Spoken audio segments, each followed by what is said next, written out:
कैसी हो अम्मा? हाँ मैं ठीक हूँ, आप कैसे बच्चा? बस मैं ठीक हूँ। ये देखो आपके लिए गरम गरम पूरी लाई है, अभी खा लो, आप नाश्ता कर लो, ठीक है? हाँ ठीक है। ठीक है बच्चा तू मेरा कितना ध्यान रखती है बेटा। अच्छा मुझे कोई काम से जाना है तो मैं आती हूँ, फिर आपसे आके मिलती हूँ। खा लेना ये नाश्ता। बेटा संभल के जाना।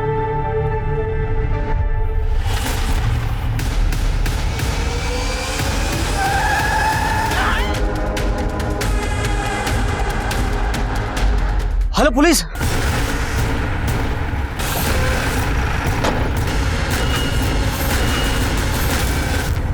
फोन किसने किया था? मैंने किया सर। मेरा नाम सत्यदेव राठी है, ये पास वाली बिल्डिंग में रहता हूँ। रोज की तरह मैं काम पे जा रहा था तो मैंने देखा बूढ़ी माँ खून से लथपथ है, इसलिए आपको फ़ोन कर दिया। पहचानते हो इन्हें? हाँ, लाल चौक पे रहने वाले हर कोई इन्हें बूढ़ी माँ बुलाते हैं। कोई खाना देता है तो बदले में दुआ देती है। साहब मैंने भी कई बार उन्हें खाना दिया। सर इसके हाथ पर ये नाम है जानकी, शायद इन्हीं। हाँ हो सकता है सर। और शर्मा जरा आसपास चेक करो, कोई सीसीटीवी कैमरा है क्या? सर जानकी की पोस्टमार्टम रिपोर्ट। उसकी मौत 3 जुलाई की सुबह 7 और 9 बजे के बीच हुई है। मौत का कारण एक्सेसिव ब्लीडिंग है और सर मल्टीपल फ्रैक्चर्स भी हैं। कोई सीसीटीवी? सर वो बाईपास रोड था, वहाँ पे कोई सीसीटीवी कैमरा नहीं मिला। सर जानकी पिछले 6 साल से वही रह रही, लेकिन आसपास के लोगों को उसके बारे में कुछ भी नहीं पता। सब लोग उसे बूढ़ी माँ कहते थे और किसी से उसका कोई बैर नहीं था। सर तो फिर ये रैश ड्राइविंग या ड्रिंक एंड ड्राइव का केस हो सकता है।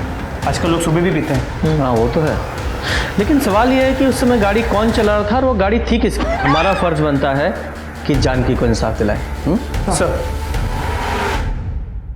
नमस्कार, मैं सोनाली कुलकर्णी क्राइम पेट्रोल सतर्क के इस नए अध्याय में आपका स्वागत करती हूँ। कानून अंधा होता है, सबसे पहले विक्टिम की शिनाख्त, फिर सबूत और गवाह अपराधी तक पहुँचने का जरिया बनते हैं। इसके बावजूद देश भर में हर साल शिनाख्त न होने की वजह से 40,000 से भी ज्यादा लावारिस लाशों को ठिकाने लगाने की जिम्मेदारी पुलिस के सर पर आ जाती है। लेकिन सवाल ये है कि क्या वे सब मरने वाले गुमनामी होते हैं? क्या सचमुच उनमें से किसी के घर पर उसका इंतजार करने वाला कोई नहीं होता? वो क्यों मरा, उसे किसने मारा? ऐसे मामलों में पुलिस को अक्सर मरने वाले के बारे में कुछ खास पता ही नहीं चल पाता। शुरुआत में ऐसा ही लग रहा था, लेकिन जब इसकी कड़ियां खुलनी शुरू हुई तो एक घिनौना अपराध उजागर हो गया। एक ऐसा अपराध जिससे हर बाप अपनी बेटी को बचा कर रखना चाहेगा।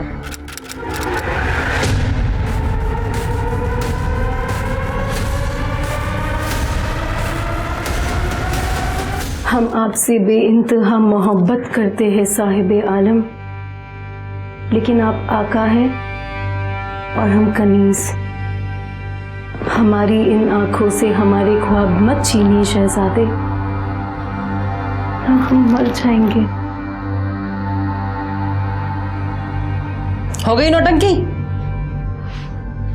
कितनी बार कहा है कि ये सब छोड़ के घर का कामकाज करना सीखो।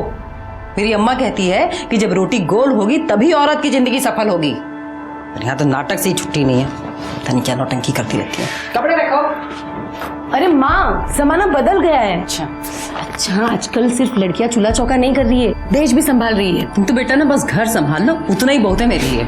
अरे घर क्यों संभालेगी भाई, यार इसी गुड़िया है हमारी, सितारा बन के चमकेगी। आओ इधर। और सितारा अगर चूल्हा चौके के सामने बैठेगा तो काला नहीं पड़ जाएगा? तुम्हारी माँ की तरह। उड़ा लो, खूब मजाक उड़ा लो मेरा। बढ़िया है। जागीरी जल्दी चलो, देर हो जाएगी हमें। हाँ मैं देर से आऊंगी। कुछ करिए, कहाँ जा रही है?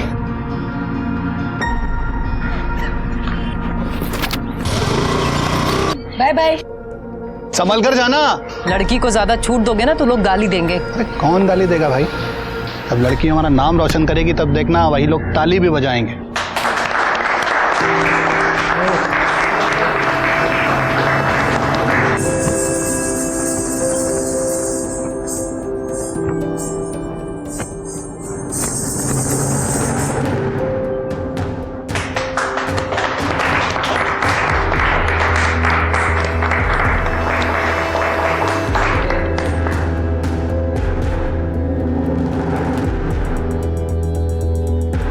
और इस प्रतियोगिता के विजेता है रागिनी शर्मा।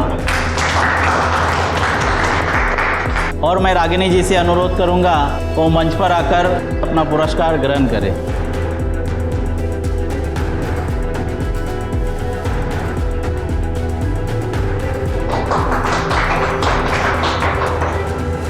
मुबारक। Thank you.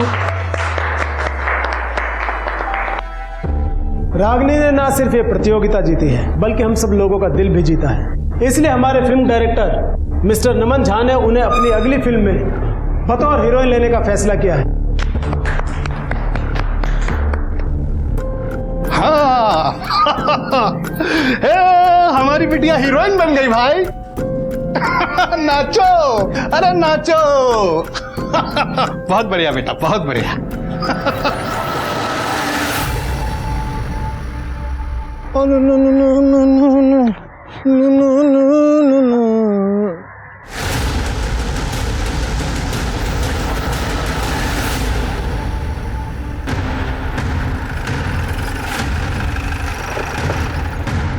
आइए साहब।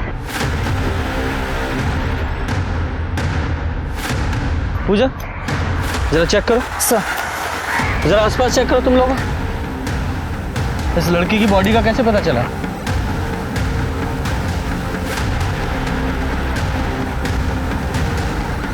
सर शायद 25-26 साल की लड़की होगी। और सर ये देखिए, ये रस्सी का निशान, शायद रस्सी से गला घोट के मारा गया। जबरदस्ती का कोई निशान नहीं है, तो शायद इसके साथ रेप नहीं हुआ होगा। जरा आसपास चेक करो, कोई रस्सी वगैरह मिलती है क्या? सर शर्मा, पर एक बात समझ में नहीं आ रही है, इस जंगल में ये अकेली लड़की करने क्या आई होगी और किससे मिलने आई होगी? सर एक चांस ये है कि इसे कहीं और मारा गया है और बॉडी को यहाँ लाके फेंक दिया। हाँ पॉसिबल तो है। सर एक फोन मिला। फोन तो काफी नया लग रहा है, हो सकता है इस लड़की का हो। इसे लैब में भेजो और चेक करो, देखो क्या मिलता है इसमें। सर पूजा बॉडी को पोस्टमार्टम के लिए भेजो। सर सर जो फोन हमें क्राइम सीन से मिला था उसे टेक्निकल टीम ने अनलॉक कर दिया है। वो फोन उसी लड़की का है। लड़की का नाम रागिनी शर्मा है, शांति नगर में उसका घर है। शांति नगर मतलब क्राइम सीन से 6 किलोमीटर होगा।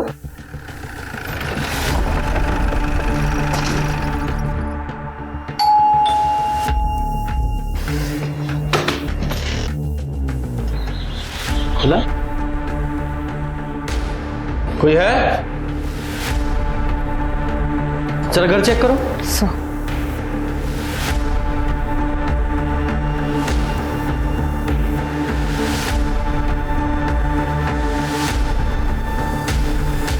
सर कोई नहीं है। सर अंदर कमरे में अलमारी खुली हुई है, सामान यहाँ वहाँ पड़ा हुआ है। लगता है मामला चोरी का है। चोरी यहाँ हुई और रागिनी की लाश हमें यहाँ से 6 किलोमीटर दूर वहाँ जंगल में मिली। सर हो सकता है ये 2 अलग अलग लोगों का काम हो। सर मुझे लगता है कि मर्डर यहाँ किया गया है और बॉडी को डंप वहाँ कर दिया गया। हाँ हो सकता है, पॉसिबल है। सर एक डैमेज फोन मिला है। फोन को लैब में भेजो और इसका डेटा रिकवर करवाओ। फॉरेंसिक टीम को बुलाओ और पूरे घर से फिंगरप्रिंट्स उठवाओ। सर ये जल्दी से जल्दी फोन करो और रिपोर्ट जल्दी से जल्दी मंगाओ। सर क्या हुआ? आप लोग कौन है? सर मैं रचना और ये मेरे हस्बैंड है चिंतन। हम यहाँ पड़ोस में रहते हैं। यहाँ जो रागिनी रहती है आप लोग उसे जानते हैं? हाँ सर, हम 3 साल से पड़ोसी हैं, बल्कि मैं तो उसे अपनी बहन मानता हूँ। लेकिन क्या हुआ क्या सर? आपकी मुंह बोली बहन का खून हो गया है और उसकी लाश हमें यहाँ से 6 किलोमीटर दूर झाड़ियों में मिली है।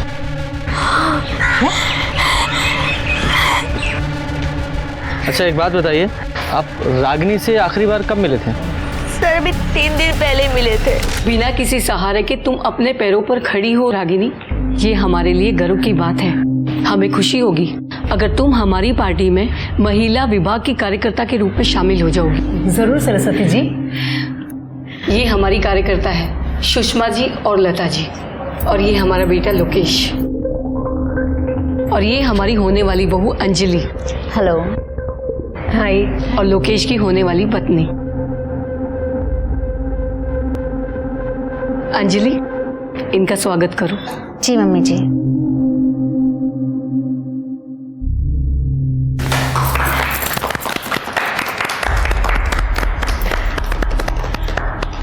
अब हम चलते हैं, चलो।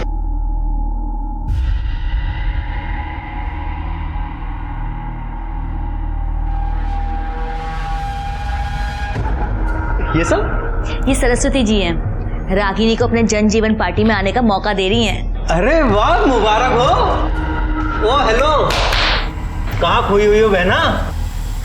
अरे कुछ नहीं, वो मैंने आपको बताया था ना, वो आदमी जिसके पास मेरे 2 लाख रुपए अटके हुए हैं, वो मुझे परेशान कर रहा है, मेरे पैसे ही नहीं दे रहे। रागिनी को किस बात के पैसे लेने थे? सर रागनी फिल्म इंडस्ट्री में काम करती थी। हाँ। शायद शूटिंग के पैसे होंगे। हाँ, जिस आदमी से पैसे लेने थे उसका नाम पता है? हाँ, बबलू।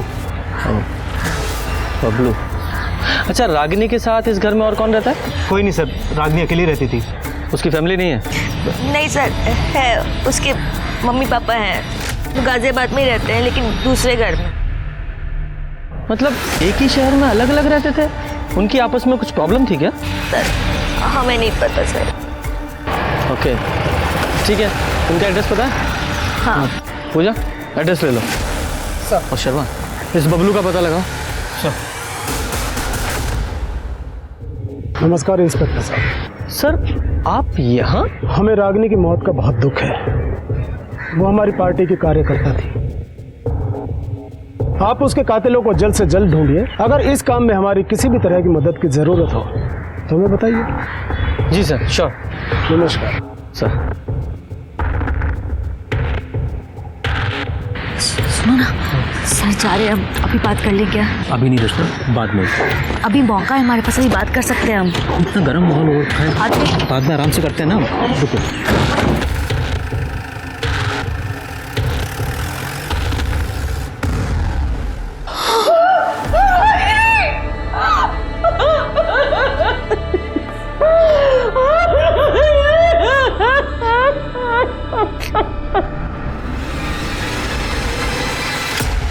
आपकी बेटी से आपकी आखिरी बार बात कब हुई थी? 2 साल हो गए सर। 2 साल? इतना लंबा टाइम क्यों? हमारी बेटी रागनी को बड़ी हीरोइन बनना था सर। उसने केंद्रीय नृत्य मंदिर की अभिनय प्रतियोगिता भी जीती थी सर। प्रथम स्थान हासिल किया था उसने। और उस मंच से डायरेक्टर नमन झा ने तो वादा भी किया था सर कि हमारी बेटी रागनी को फिल्म में हीरोइन बनाएंगे। सब कुछ था सर, हमारी बेटी का सपना पूरा होने जा रहा था। तो फिर ऐसा क्या हुआ था कि आप लोगों ने अपनी बेटी से सारे रिश्ते नाते ही तोड़ लिए? तो राम से दुनिया की परवाह किए बगैर तुझे तेरे सपने पूरे करने की आजादी दी हमने, और बदले में तूने हमको क्या दिया बेटा? वो ठाकुर हमको बोल रहा था कि कैलाश तुम तो बड़ा आदमी बन गए, तुम्हारी बेटी एक रात का 10,000 रुपया लेती है। मन करता है तुमको जान से मार दे।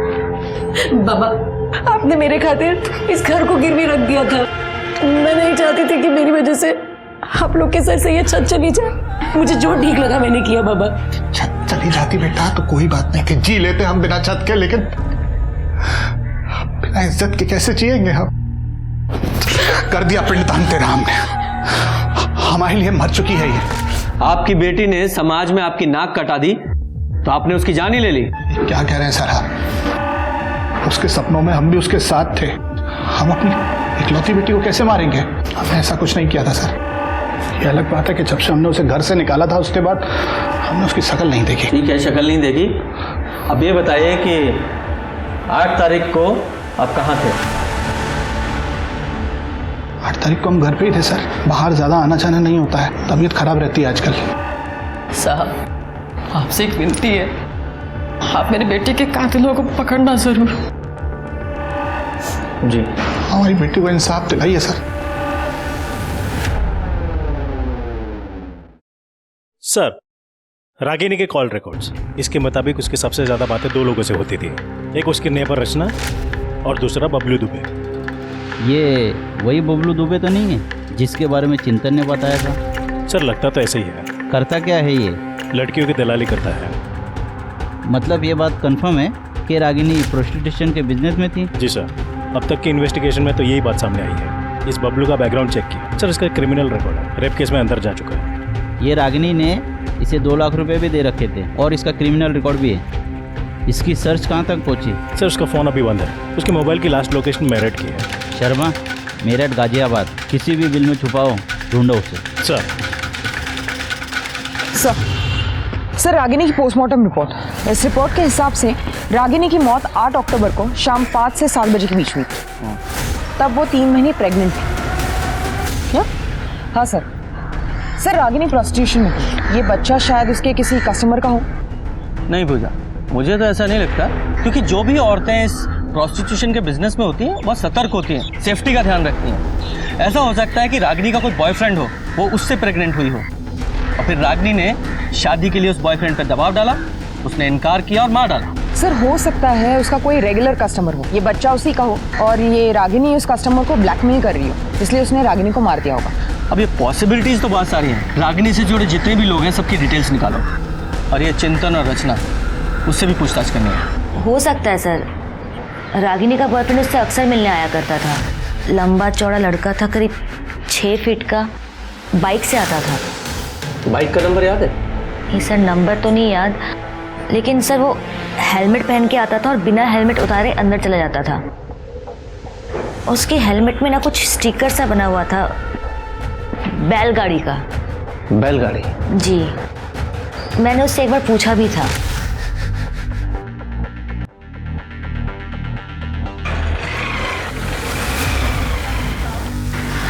रागिनी कौन था ये? भाभी, वो मेरा बॉयफ्रेंड है। क्या नाम है इसका? नाम में क्या रखा है आपको मिलवा ही दूंगी, ना शादी के दिन मिल लेना। ये रागिनी ने लड़के का नाम क्या बताया था? सर, उसने नाम तो कभी बताया नहीं। ठीक है, पूजा, अगर कब पूछेंगे? अभी नहीं, बाद में करते ना। अरे कुछ कहना चाहती हो? मैंने उस दिन भी नोटिस किया तुम कुछ कहने की कोशिश कर रही थी। घबराओ मत, जो कुछ भी है साफ साफ बताओ, किसी से भी घबराने की जरूरत नहीं है। बताओ। आराम से बैठ के बताओ। बोल, क्या कहना चाहती? सर, मैं 10 साल की थी जब मैं अपने माँ बाप से अलग हो गई। मेरे पापा रोज दारू पीते थे और रात को घर आके मुझे और माँ को मारते थे। मेरी माँ मुझसे बहुत प्यार करती थी। उस दिन दिवाली का दिन था और बाबा फिर से दारू पी के आए थे।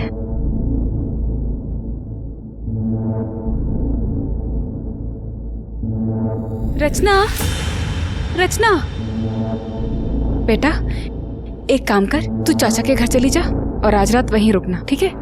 मैं कल सवेरे तुझे खुद लेने आ जाऊंगी। अक्कल है कि नहीं? उनकी बेटी को यहाँ भेज दिया। मैंने कोई ठेका लेके रखा है क्या सबको खिलाने का? धीरे बोलो, धीरे, बच्चे यहीं पे हैं, सुन लेंगे तो उन पे क्या असर पड़ेगा। और वैसे भी भैया की बेटी है वो। भैया की बेटी है तो क्या मैं डरती हूँ? भैया की बेटी है तो उनको बोलो उनकी बेटी को खिलाए। एक तो घर में मिठाई कम आती है, तो मैं अपनी बेटी को खिलाऊं या फिर उनकी बेटी को? हाँ, देखो आज के आज इसको यहाँ से भगा दो, समझे? मैं वहाँ से निकली और रोते रोते एक टेम्पो में जाके सो गई। जब आँख खुली तो मैं दिल्ली में थी। मैं बहुत डर गई थी। वहाँ मैंने एक आदमी को बोला कि मैं कानपुर से हूँ, तो उसने मुझे एक ट्रेन में बिठा दिया। स्टेशन पहुँची तो मैं पटना में थी। वहाँ एक आदमी मुझे अपने घर ले गया और अपनी फैमिली के साथ मुझे नौकरानी बना के रखने लगा। फिर एक दिन मुझे वहाँ से भी निकाल दिया। वहाँ से निकल के फिर एक NGO में गई। वहाँ मैंने 12th तक पढ़ाई की और ये मुझे वहीं मिले थे। हम लोगों ने शादी कर ली। लेकिन सर, मुझे मेरी माँ की बहुत याद आती है। मुझे ऐसा लगता है कि मेरी माँ मुझे ढूंढ रही है। तो फिर तुमने अपने माँ बाप को ढूंढने की कोशिश क्यों नहीं की? मैडम, मुझे मेरा घर नहीं याद। मुझे बस इतना याद है कि हम कानपुर में रहते थे और हमारा घर स्टेशन के पास था और मेरे बाबा रिक्शा चलाया करते थे। सर, आप मेरी माँ को ढूंढेंगे ना सर? Please sir. हम आपके माँ बाप को ढूंढने की पूरी कोशिश करेंगे। आप बिल्कुल चिंता मत कीजिए, रिलैक्स। पूजा, एक टीम इनकी फैमिली को ढूंढने के लिए लगाओ। जी सर। सर, एक मिनट। हेलो सर, बबलू का पता चल गया है। वो मेरठ में प्लाजा लॉज में रुका हुआ है। सब आपने मुझे मुंह बंद रखने के लिए कहा था, तो पैसों का वजन भी ज्यादा होना चाहिए ना। अब पुलिस मुझे कुत्ते की तरह ढूंढ रही है। अगर मैं पकड़ा गया तो सब कुछ उल्टी कर दूंगा।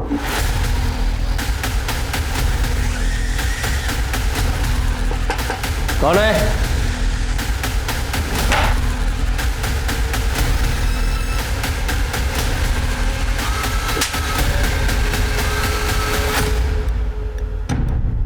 रागिनी को क्यों मारा? साहब मैंने नहीं मारा रागिनी को साहब, मैं क्यों? जिस दिन रागिनी का कत्ल हुआ तूने उसे फोन किया था ना, 2 लाख रुपए तूने देने थे ना उसके, वो रुपए ना देने पड़े इसलिए फोन किया, बुलाकर मार डाला उसे। साहब रागिनी मेरे लिए सोने का अंडा देने वाली मुर्गी थी साहब, हर महीने लाख रुपए कमाता था उससे साहब मैं, उसके मरने का सबसे ज्यादा नुकसान मुझे हुआ है साहब, मैं क्यों मारूंगा उसे? तो फिर उसके पैसे क्यों नहीं लौटाए? कैसे लौटाता साहब? पिछले 8 महीने से वो काम नहीं कर रही थी, अगर वो काम कर रही होती ना तो सूद समेत वापस कर देता पैसा। पिछले 8 महीने से काम नहीं कर रही थी क्यों? साहब हो सकता है किसी लड़के के प्यार में पड़ी हो, हमारी लाइन में होता है साहब ये सब। जो वो पिछले 8 महीने से काम ही नहीं कर रही थी तो तूने फोन क्यों किया उसे? सब रागिनी के लिए कस्टमर की पर्सनल डिमांड आई थी साहब, और पैसे भी अच्छे मिल रहे थे इसलिए फ़ोन करना पड़ा साहब। अरे रागिनी को छोड़ो साहब, मेरे पास एक से एक लड़कियां हैं, उससे भी अच्छी देता हूँ आपको। रागिनी चाहिए, कर सकता है तो बोल। कोशिश करता हूँ साहब, लेकिन पैसे ज़्यादा लगेंगे। हाँ पैसा जितना तू बोले फिर हो जाएगा काम। साहब मुझे मालूम था कि वो मना ही करने वाली है, लेकिन साहब फिर भी मैंने उससे फ़ोन किया। देख बबलू, मैंने पहले ही बोला मैंने काम छोड़ दिया है।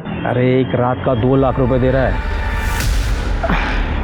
ठीक है हाँ बोल दे, कितने बजे जाना है? सब 5 बजे रागिनी पिकअप पॉइंट पे मिलने वाली थी, वहाँ से वो कस्टमर के साथ आगे जाने वाली थी साहब। रागिनी ने हाँ बोला और मैंने उनकी बुकिंग होटल डीसेंट में करवा दी थी साहब। कस्टमर कौन था? कस्टमर का नाम तो नहीं मालूम साहब, लेकिन नंबर मालूम है साहब। शर्मा इससे नंबर लो उस कस्टमर का, पता लगाओ कौन है वो। सर। और तू ध्यान रखना, फिलहाल तुझे छोड़ रहा हूँ लेकिन तू हमारे रडार पर है। शहर के बाहर एक कदम भी रखा ना तो ऐसा केस लगाऊंगा जिंदगी भर जेल में सड़ेगा। फिर आई बात समझ में? ठीक है शर्मा, इस बबलू ने अभी हमें पूरी जानकारी नहीं दी है, जरा उस पर नज़र रखो क्योंकि इसकी एक्टिविटी हमें कातिल तक पहुंचा सकती है। सर। और एक बात, इस बबलू से ना एक रागिनी के जितने भी कस्टमर थे सबकी एक लिस्ट ले लो और सबसे बात करके देखो। और वो डिलाइट होटल जहाँ ये रागिनी अपने कस्टमर के साथ जाती थी वहाँ से CCTV फुटेज मंगाओ और चेक करो कि कौन कौन से ऐसे रेगुलर कस्टमर थे जो उसके साथ वहाँ जाते थे। चेक कर दो। हाँ ना, जरूर। शर्मा, जब भी इस रोड से गुजरता हूँ मुझे वो बुढ़िया माँ थी ना जानकी, उसका हमें उस केस को कोल्ड केस बना के नहीं रखना है।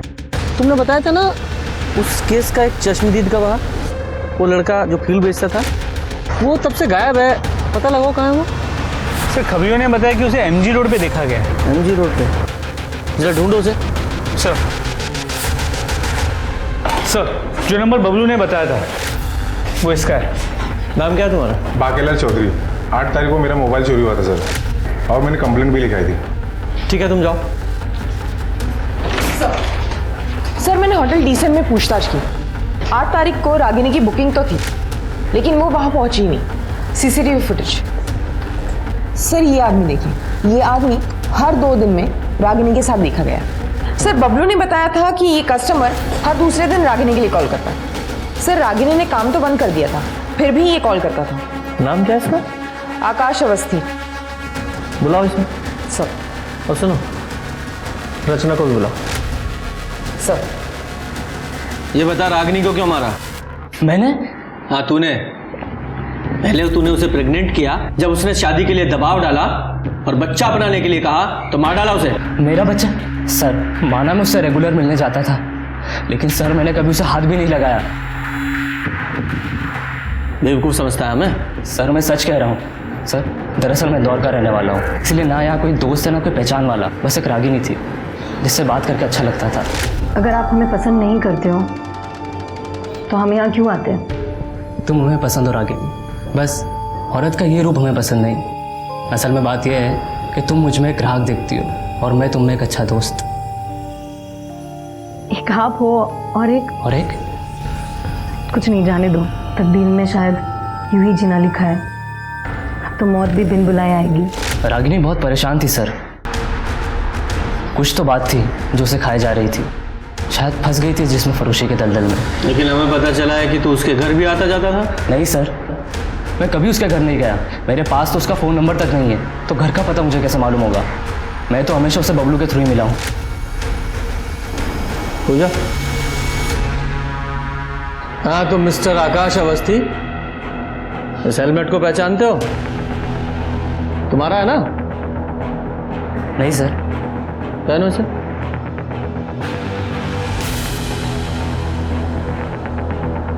रचना, घूम जाओ।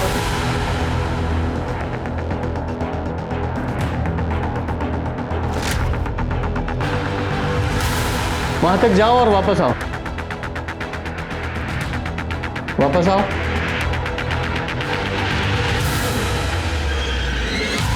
सर शायद ये वो नहीं है। ठीक है, हेलमेट उतार दो। सिंह, लेके जाओ। जी सर। और हाँ, बिना बताए शहर छोड़ के नहीं जाओगे तुम। जी सर। सर मेरी माँ का कुछ पता चला क्या?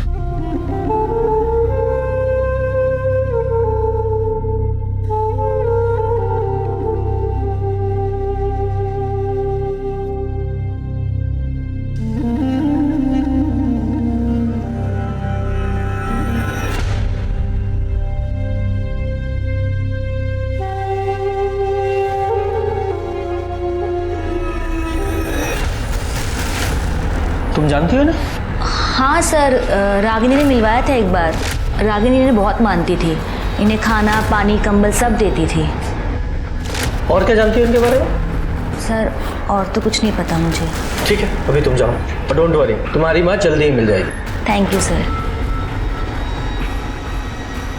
शर्मा, मुझे लगता है कहीं ना कहीं ये दोनों केस आपस में जुड़े हुए हैं। हर मुमकिन कोशिश के बावजूद असली कातिल पुलिस के हाथ नहीं आ रहा था। रागिनी उस बूढ़ी माँ की हर तरह से सेवा करती आई थी, तो क्या जानकी के साथ हुए हादसे की कोई कड़ी रागिनी मर्डर से भी जुड़ी हुई थी? रागिनी के मर्डर के 2 हफ्ते बाद भी हत्यारा पुलिस की गिरफ्त से कोसों दूर था। फिर एक दिन पुलिस के हाथ एक ऐसा पुख्ता सबूत लग गया जो कि इस केस में एक नया मोड़ ले आया। सर, रागिनी के घर से जो फोन मिला था उसका डेटा रिकवर हो गया। ये देखिए।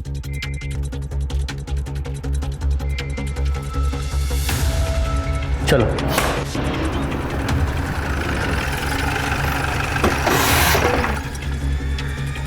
ये देखिए सर।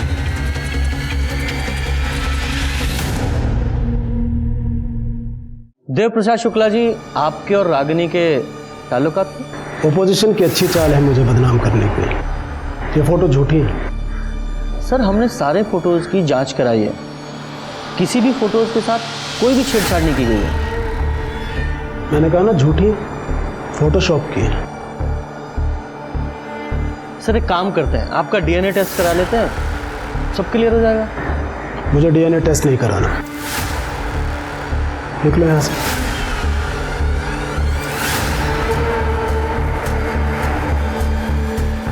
हाँ इंस्पेक्टर, तुमने वो हाथी और चींटी वाली कहानी सुनी है ना? चींटी अपने दायरे में ही रहे तो अच्छी है।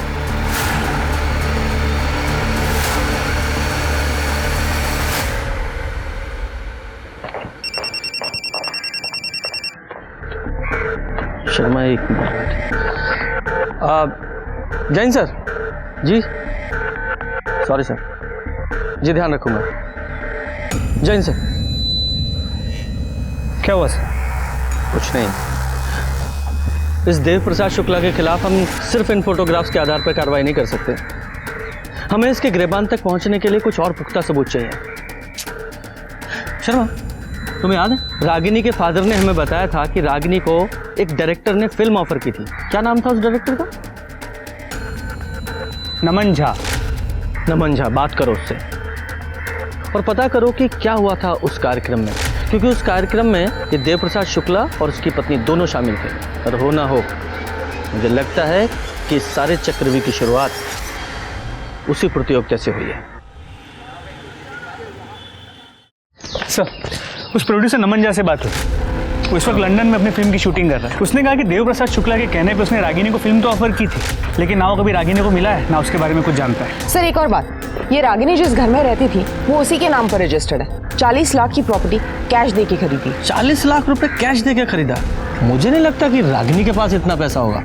हो ना हो ये देव प्रसाद शुक्ला इसका इस मर्डर में जरूर हाथ है। ये देव प्रसाद शुक्ला और उसके आदमियों पर नजर रखो और साथ ही साथ बबलू पे। एक मिनट सर। हेलो, ठीक है मैं पहुंचती हूँ।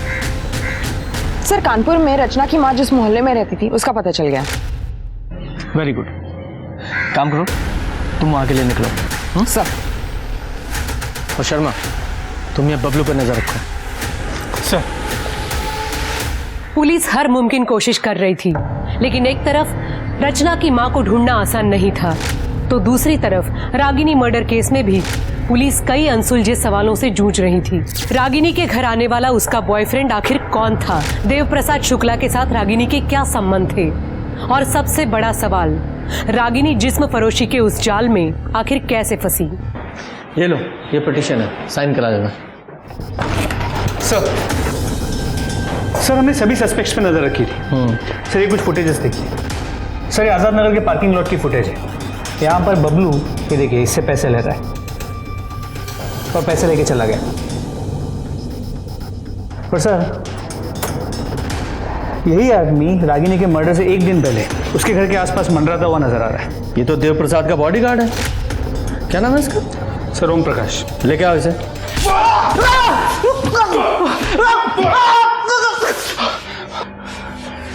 देख, बबलू ने अपने सारे गुनाह कबूल कर लिए और ये भी कबूल किया है कि तूने उसे चुप रहने के लिए पैसे दिए थे। और हम जानते हैं, ये बात अलग है कि वो डायरेक्ट तूने पैसे नहीं दिए थे, किसी और ने दिलवाए थे। और रागिनी के मर्डर से पहले तू उसके घर के आसपास मंडरा रहा था। सीसीटीवी फुटेज है हमारे पास जिसमें तू साफ नजर आ रहा है, और तेरे फोन की लोकेशन और तेरे कॉल रिकॉर्ड्स भी है हमारे पास कि तूने कब कब रागिनी को कॉल किया था। सब दर्ज है हमारे पास।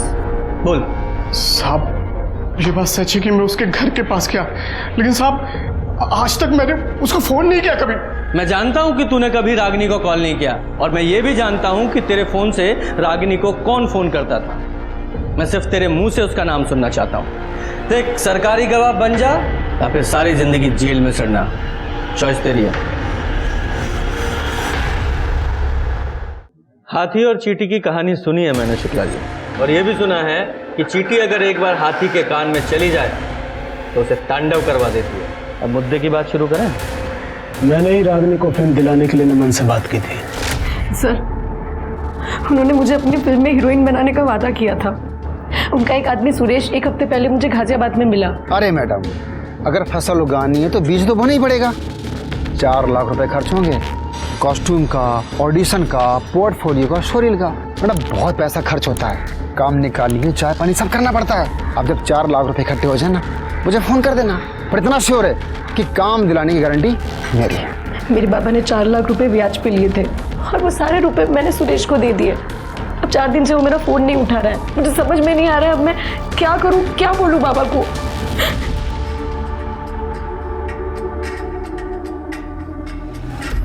रो मत रागिनी,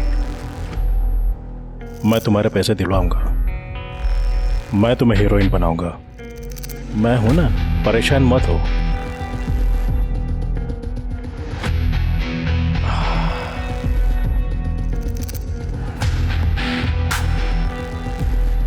मैं नमन से बात कर लूंगा,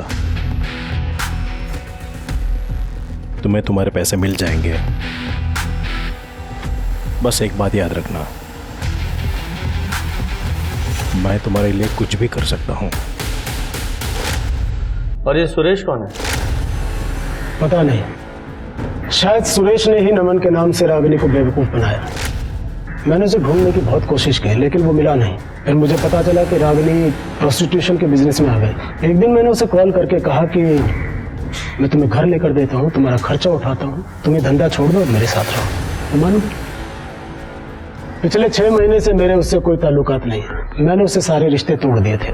तो ऐसा क्यों किया आपने?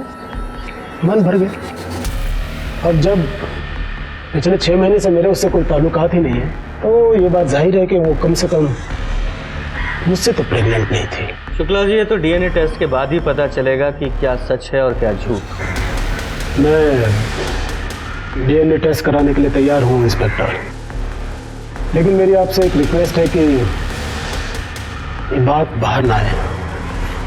इलेक्शन सर पर है। ठीक है, उसकी चिंता मत कीजिए। Thank you. इतना तय था कि देव प्रसाद शुक्ला का रागिनी की मौत से जरूर कोई गहरा संबंध था। वो अब इस केस में एक प्राइम सस्पेक्ट बनकर उभरा था। साथ ही पुलिस को ये भी शक था कि जानकी एक्सीडेंट केस और रागिनी मर्डर केस कहीं न कहीं एक दूसरे से जुड़े हो सकते हैं। इसी दिशा में जांच आगे बढ़ाने पर गवाह राजू के रूप में पुलिस के हाथ एक बड़ी सफलता भी लग गई। आज तो सारे फूल बिके ही नहीं। सर ये राजू। हाँ साहब। राजू बेटा, तुम पहले ये फूल लाल चौक पे बेचा करते थे ना? हाँ साहब, वहाँ कमाई कम होती थी और यहाँ कमाई अच्छी होती है। अच्छा, जब तुम लाल चौक पे फूल बेचा करते थे तुम वहीं थे? हाँ साहब, मैं वही था। रागिनी दीदी बूढ़ी माँ को खाना देकर जैसी निकली, पीछे से एक कार आई और बूढ़ी माँ को उड़ाकर चली गई। सर ये हो सकता है कि वो गाड़ी रागिनी का पीछा कर रही है और गलती से जानकी को टक्कर मारी।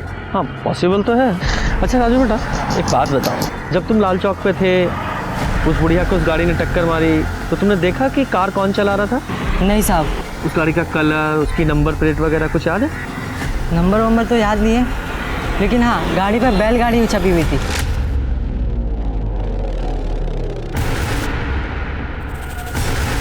शर्मा, ये दोनों केस एक दूसरे से जुड़े हुए हैं। वो बैलगाड़ी का निशान रागिनी के बॉयफ्रेंड के हेलमेट पर भी था। जी सर। हाँ, यही बैलगाड़ी थी।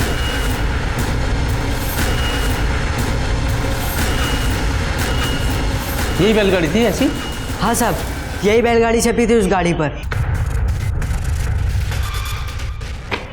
बैठो साहब पे। सीसीटीवी खंगालो, सारा नाकाबंदी करो, कुछ भी करो। I want that car any how. Sir DNA report पढ़ो। सर रिपोर्ट के हिसाब से देव प्रसाद का डीएनए रागिनी के बच्चे के डीएनए से मैच करता है, लेकिन सिर्फ 25%। मतलब वो देव प्रसाद नहीं है, उसका भाई या बेटा है। लेकिन सर देव प्रसाद का कोई भाई नहीं है। मैं सच कह रहा हूँ, मैंने कुछ भी नहीं किया।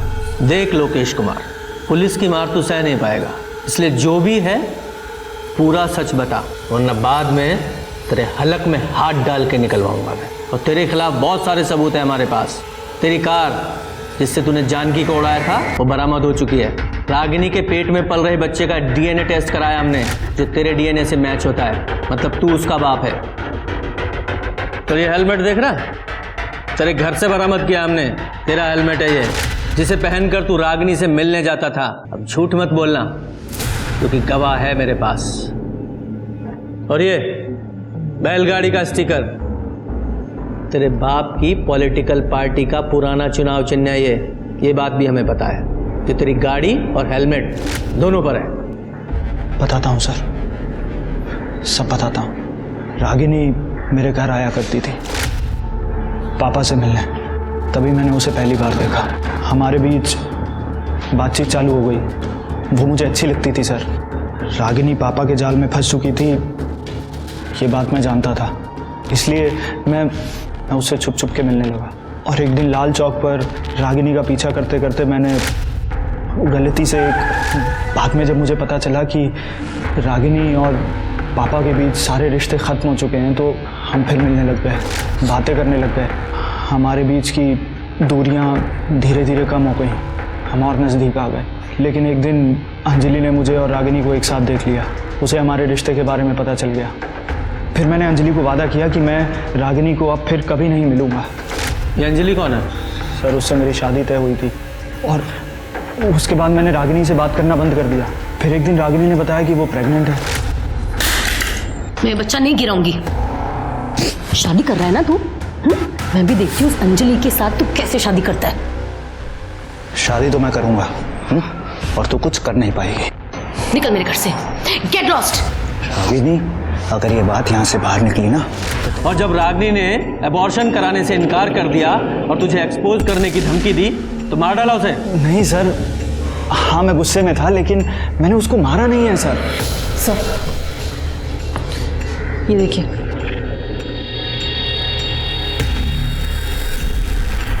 तूने नहीं मारा ना रागिनी को? नहीं सर। तो ये क्या है? रिपोर्ट है ये, इसमें साफ साफ लिखा है तेरी गाड़ी में रागिनी के बाल मिले और स्पर्म के ट्रेसेस जो रागिनी का गला घोटने से पहले उसे सुंघाया गया था। बोल। सर मेरी गाड़ी है, दो दिन पहले ही वापस आई है, लेकिन ये गाड़ी तो मैं, सर वो गाड़ी तो मैंने किसी को दी थी। किसको?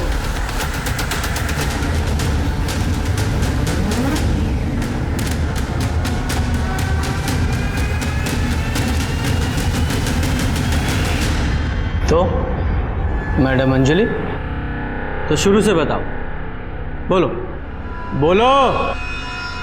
सर, लोकेश और रागिनी को रंगे हाथों पकड़ लिया था। लोकेश ने मुझे प्रॉमिस किया था वो उससे कभी नहीं मिलेगा, लेकिन फिर भी वो उससे मिलने गया। मैंने उसका पीछा किया, वो रागिनी के घर के अंदर चला गया, मैं वहीं खड़ी थी। कुछ देर बाद वो वापस आया।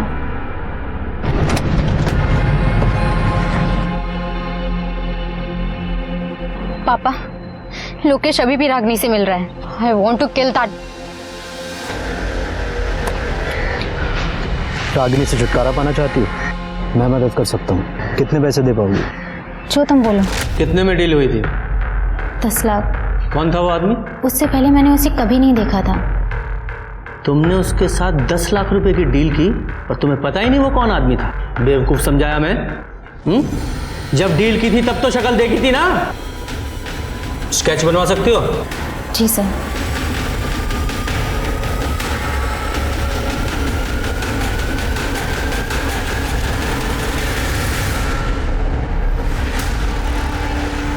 ये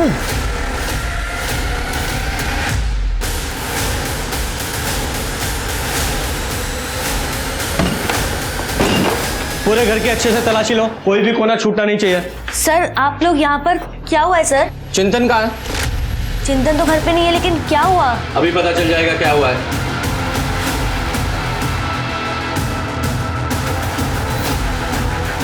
सर, ये कैश मिला है। रखो। ये पैसे किसके हैं? सर मुझे नहीं पता ये कहाँ से आया। ये ज्वेलरी मिला है। इतनी सारी ज्वेलरी किसकी है? नहीं सर, ये मेरे नहीं है। मैं बताता हूँ किसके हैं। ये गहने रागिनी के हैं। और ये पैसे देख रही हो? ये पैसे रागिनी को मारने की कीमत।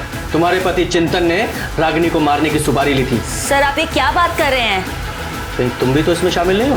सर मुझे इसके बारे में कुछ नहीं पता, मैं सच कह रही हूँ। पकड़ो से।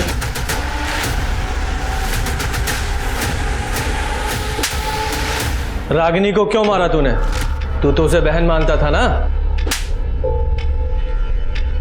सब दिखावा था सर, पैसे नहीं थे मेरे पास। जानती थी वो मेरा मकान बिकने वाला था, ये भी पता था उसको। किस्त चुकाने के पैसे नहीं थे मेरे पास, और जिससे उधार लिया था वो घर तक आ गया था उस दिन। सलीम भाई, मैं आपके पैसे पक्के से लौटा दूंगा, मुझे बस थोड़ी और मोहलत दे दो, बस 1 महीना। और अगर 1 महीने बाद भी पैसे नहीं आए तो ये घर तो बिकेगा ही, इसके साथ साथ तू भी दुनिया से उठ जाएगा। भैया, ये कौन था? इन्होंने उनसे पैसे लिए थे बिजनेस के लिए। बिजनेस तो डूब गया, अब अगर पैसे नहीं लौटा पाए तो जान से मारने की धमकी दे रहे हैं। रागिनी, तेरे पास कुछ पैसे हो तो मैं लौटा दूंगा। भैया सच में मेरे पास कुछ भी नहीं है। एक से आने वाले थे लेकिन वो भी अटके पड़े हैं। झूठ बोल रही थी वो। मिस्टर शुक्ला साहब के बहुत एहसान थे उस पर। लोकेश का भी उसके घर पे आना जाना था, पैसे तो थे उसके पास। उस दिन जब लोकेश उसके घर पे आया तो मैंने खिड़की से उन दोनों की बातें सुन ली। रागिनी के घर से बाहर निकला और अपनी गाड़ी में बैठकर जैसे ही निकला, मुझे अंजलि की आवाज़ सुनाई दी। वो फ़ोन पर रागिनी को मारने की बात कर रही थी। मुझे पैसा कमाने का जरिया नज़र आया और मैंने जाके अंजलि से बात की। कितने पैसे दे पाओगे? जो तुम बोलो। 10 लाख। उसके बाद सर मैंने एक आदमी का फ़ोन चोरी किया और उसी फ़ोन से बबलू को फ़ोन लगाया और रागिनी को बुक करने के लिए बोला। रागिनी मेरी बताई जगह पर ठीक टाइम पे पहुंच गई। और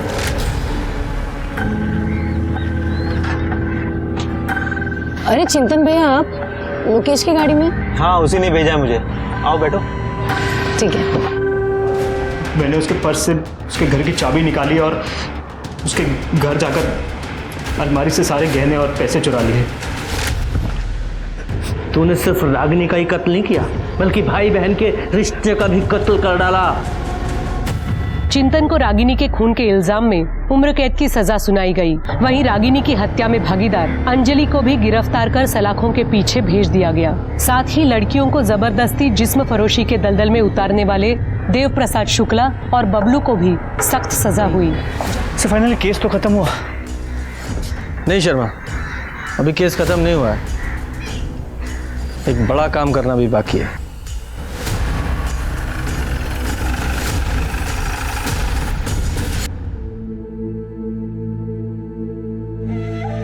माँ,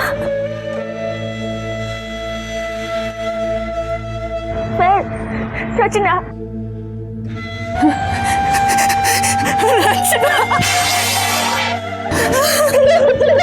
रचना मेरी बच्ची, तू कहाँ चली गई थी रचना? माँ को छोड़ के कहाँ चली गई थी? लड़कियों को भी महत्वाकांक्षा और सपनों के पंख लगाकर उड़ान भरने का उतना ही हक है जितना कि लड़कों का। लेकिन समाज में लड़कियों को अब भी उपयोग और उपभोग की वस्तु समझने वालों की कमी नहीं। ऐसे लोग बड़े शातिर तरीकों से मासूम लड़कियों को लुभाने की कोशिश करते रहते हैं। रागिनी के साथ शुक्ला और बबलू ने यही किया। इस मामले में दोषी चिंतन की पत्नी रचना को 20 साल पहले बिछड़ी उसकी मां से मिलाकर मानवता की मिसाल कायम की, जिसके लिए हमारी टीम उन्हें दिल से सलाम करती है। अपनों की बजाय गैरों पर जरूरत से ज्यादा भरोसा कितना खतरनाक साबित हो सकता है, वो रागिनी के केस को देखकर समझा जा सकता है। उसने माँ बाप को छोड़कर जिस चिंतन पर भरोसा किया, उसी ने उसे शर्मसार कर दिया। अपने परिवार में उम्र और अनुभव में बड़े और तजुर्बेकार लोगों की अहमियत को समझें और उनसे सलाह लेने में जरा भी न हिचकिचाएं।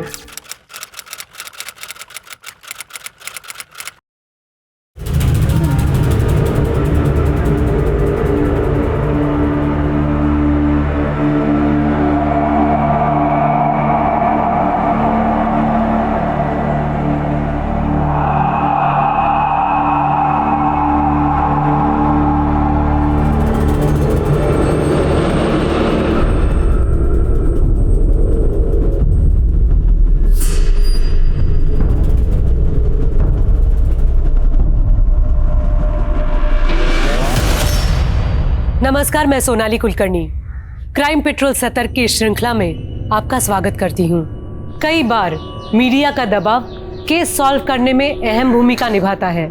जब कोई केस अखबार की सुर्खियां बनता है, टीवी पर उसे लेकर डिबेट होती है, तो स्वाभाविक रूप से जनता भी उस केस से जुड़ती है, जिससे पुलिस और प्रशासन पर उस केस को सॉल्व करने का दबाव बढ़ता है। आफिया का केस भी अखबार और न्यूज चैनल पर काफी उछला। यही नहीं, इलेक्शन के दौरान चुनावी मुद्दा भी बना। पर अफसोस कि इंसाफ के बजाय आफिया की अम्मी नजमा को सिर्फ खोखले वादे और झूठी उम्मीदें ही मिली। मानो आफिया की केस फाइल नेताओं के लिए वोट बटोरने का एक जरिया बनके रह गई। आइए जानते हैं क्या थी आफिया की कहानी।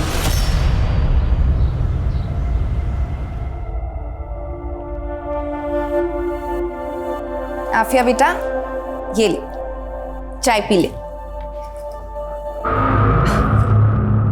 तू फिर वही कर रही है, मना किया है ना तुझे?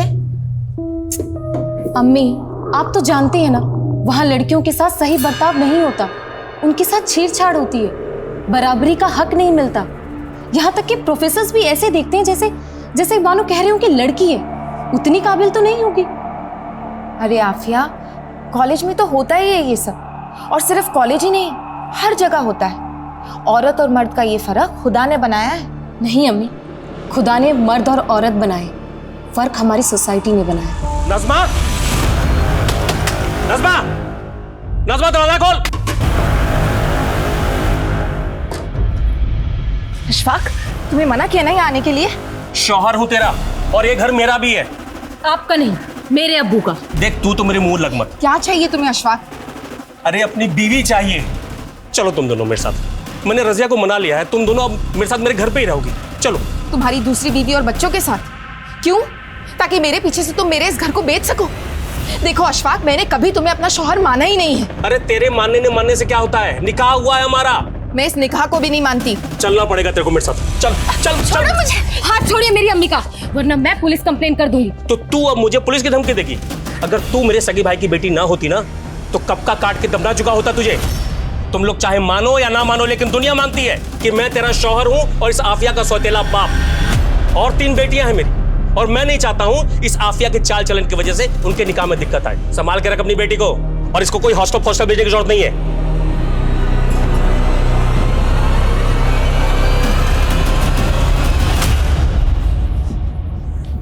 अम्मी, आप क्यों सहती हैं ये सब?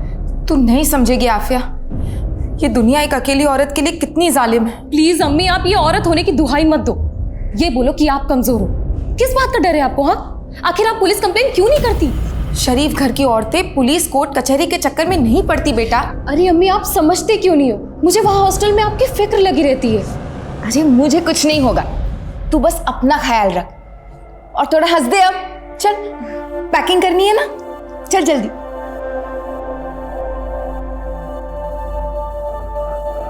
ये ले आफिया, कुछ पैसे रख ले। अम्मी, मैं मैनेज कर लूंगी। एंड आई नो यहाँ पर फैक्ट्री में आपको ज्यादा जरूरत पड़ेगी, और वैसे भी मैं वहाँ ट्यूशन पढ़ाती हूँ ना, उसके पैसे आने वाले, टेंशन मत लो। बहुत सयानी हो गई है तू, लेकिन मैं भी तेरी अम्मी हूँ, चुपचाप रख ले। और आफिया, ये देखना जरा, ये डॉक्टर है, बहुत पैसे कमाता है। अम्मी, आप तो चाहती थी ना कि मेरा निकाह ना हो अभी। आप चाहती थी कि मैं पढ़ाई करूं। तेरी इस अम्मी ने बहुत गलतियां की हैं और मैं नहीं चाहती इन गलतियों का असर तेरी जिंदगी पर पड़े। तू बस निकाह कर ले, इससे मेरे कलेजे को सुकून मिलेगा। अम्मी, मैं निकाह करूंगी, जरूर करूंगी, लेकिन किसी के डर से नहीं, अपनी मर्जी से, अपनी खुशी से।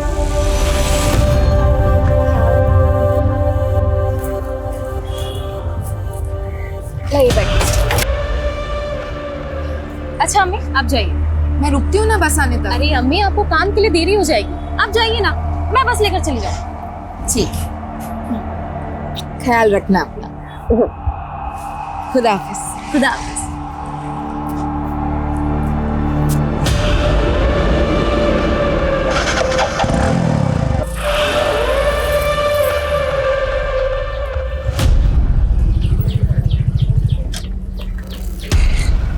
आफिया, क्या बिना मिलाई जा रही हो?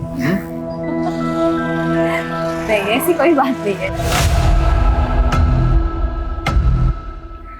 जा रही है वो आफिया अपने हॉस्टल, पता है ना क्या करना है।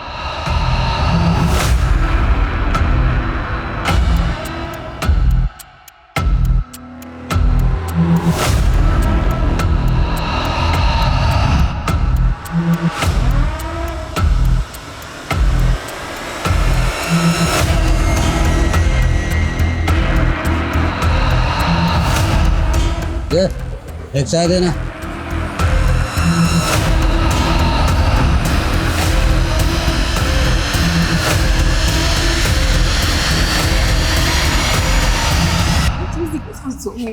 हे गाइस, हाय, हमारी झांसी की रानी आ गई। Good, how are you? Good good.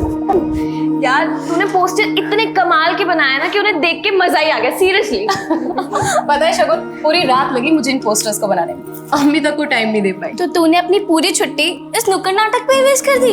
और नहीं तो क्या। कमाल है तू भी। वो तो मैं हूँ। अच्छा लिसन, अभी मैं चली फ्रेशन अप होने, तुम लोग अपने गॉसिप कंटिन्यू करो। हाँ, तुम्हें जरूरत भी है, जाओ। चल चल।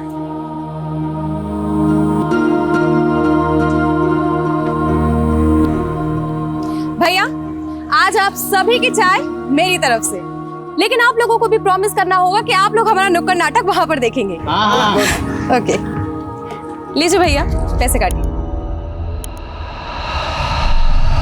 हमें चाहिए आजादी, बुरी नजर से आजादी, गंदी सोच से आजादी, रोड रोमियो से आजादी, से आजादी, बुरी नजर से आजादी। बंद करो ये सब, क्या चल रहा है? तो गर्ल्स हॉस्टल ने ऐसे ही मोहल्ले का माहौल खराब कर रखा है, और तुम लोग सड़क पर उतर के प्रदर्शन नहीं कर रही हो।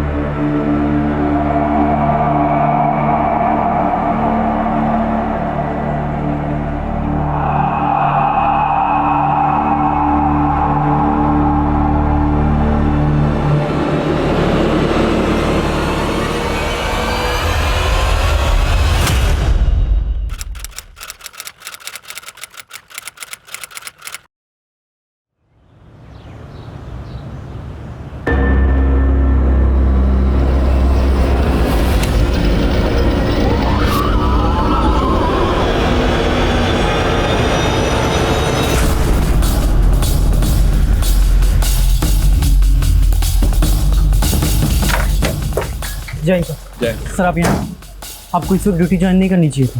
विनय, ड्यूटी फर्स्ट। काम है तो करना पड़ेगा ना। सर कॉलेज की छुट्टियां चल रही थी, इसीलिए सभी लड़कियां अपने अपने घर गई हुई थी। आफिया और 4-5 लड़कियां और अभी परसों ही अपने घर से हॉस्टल लौटी सर। ये रही सर।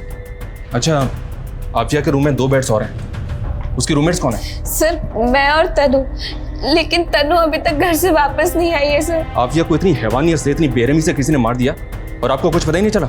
एक्चुअली कल रात को मैं अपने कमरे में नहीं थी, हम सब लोग कल गीतिका के रूम में थे। क्योंकि इसकी दोनों रूममेट नहीं आई थी तो हम लोग इसी के रूम में सो गए थे सर। हाँ सर, ये सब मेरे ही रूम में थे। लेकिन आफिया तो आपके रूम में नहीं, क्यों? कोई अनबन थी उसके साथ? नहीं नहीं सर, वो तो हम सबकी बहुत अच्छी दोस्त थी। मैंने कल उसे बोला भी था कि तू भी हमारे साथ चल, लेकिन उसने कहा कि उसे पढ़ाई करनी है। तू अभी तक पढ़ रही है? चलना गीतिका के रूम में।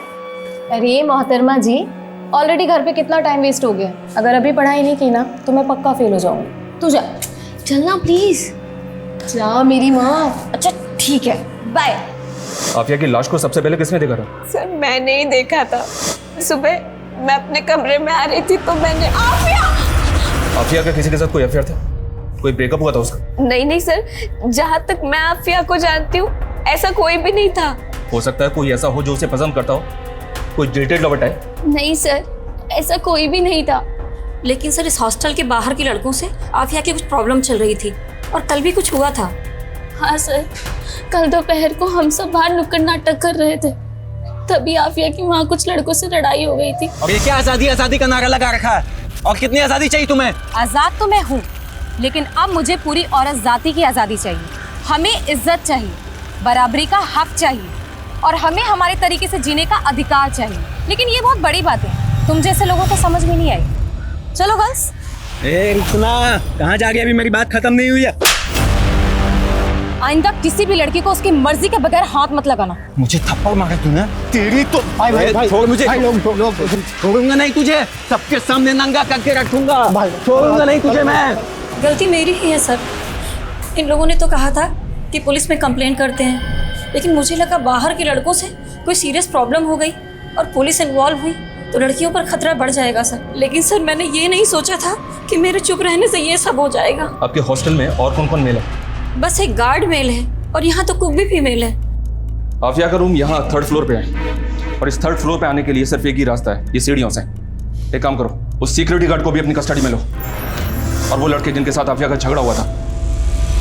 Okay sir.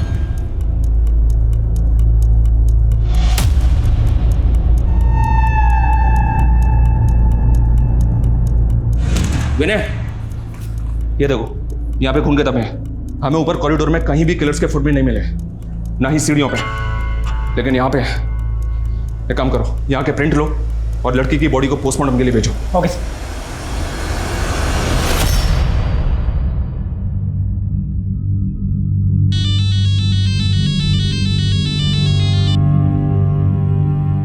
मना किया था ना मैंने कि आफिया को हॉस्टल मत भेजना, तूने उसे फिर से हॉस्टल भेज दिया। मर गई वो, अब चैन मिल गया तुझको।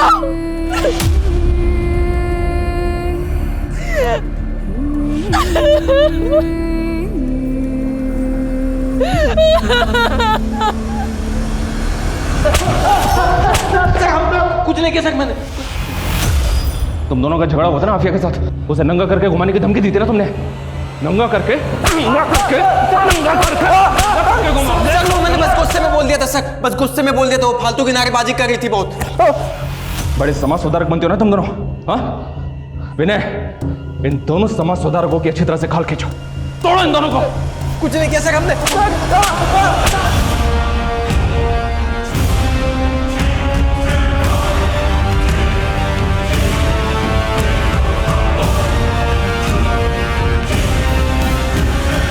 सर हमने गार्ड और उन लड़कों की हैंडराइटिंग को नोट पर लिखी हैंडराइटिंग से मैच किया है। सर मैच नहीं हो रही है और आफिया की पोस्टमार्टम रिपोर्ट भी आ गई है सर।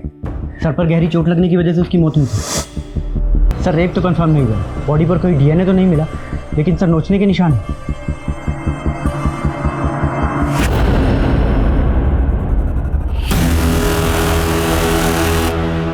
आफिया की मौत का सच उजागर करो, उजागर करो, उजागर करो।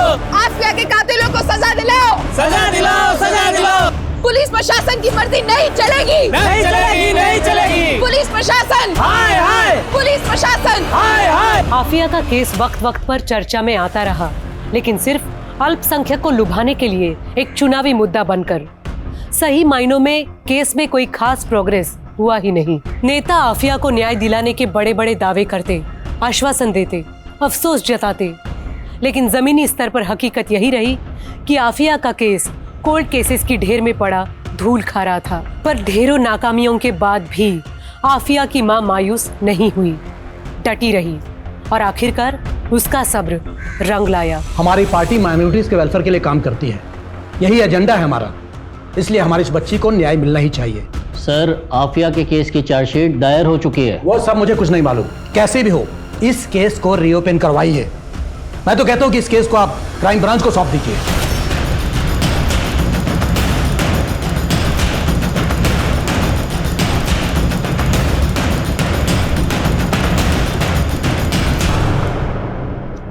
सर, इस केस में इन्वेस्टिगेशन करने जैसा कुछ है नहीं। आपको भी पता है ये सिर्फ एक पॉलिटिकल स्टंट है। लोगों को बहकाने के लिए किया जा रहा है। जानता हूँ जिंदल, लेकिन ऊपर से ऑर्डर्स है, इन्वेस्टिगेशन तो करनी पड़ेगी।